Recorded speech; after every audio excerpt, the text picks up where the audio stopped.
ফেলুদার রয়্যাল বেঙ্গল রহস্য গল্পটি আবর্তিত হয়েছে গুপ্তধন খোঁজাকে কেন্দ্র করে, এবং এই গুপ্তধনটি হল রাজা নরনারায়ণ বা কোচবিহারের রাজা নরনারায়ণের নামাঙ্কিত নারায়ণী রৌপ্য মুদ্রা। এই কোচবিহারের রাজা নরনারায়ণ ছিলেন অনেক ঐতিহাসিকের মতে কোচবিহারের সবচেয়ে পরাক্রমশালী রাজা। তার আমলে কোচ সাম্রাজ্য সবচেয়ে বেশি দূর বিস্তৃত হয়েছিল এবং অহোমের রাজা তার বশ্যতা স্বীকার করেছিলেন। কাছাড় মণিপুরের রাজাও তার বশ্যতা স্বীকার করেছিলেন।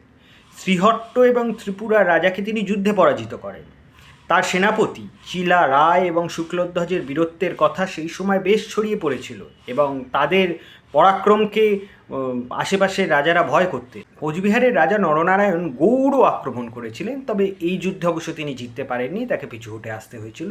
কিন্তু মোদ্দা কথা, তার আমলে কোচ সাম্রাজ্য সবচেয়ে বেশি দূর বিস্তৃত হয়েছিল। এই নরনারায়ণের নামাঙ্কিত নারায়ণী রৌপ্য মুদ্রাকে খোঁজা কেন্দ্র করেই সত্যজিৎ রায় এই ফেলুদার গল্পটি লেখেন। রয়্যাল বেঙ্গল রহস্য এবং রয়্যাল বেঙ্গল রহস্য সিরিজ আসতে চলেছে হইচইয়ে এই শীতে।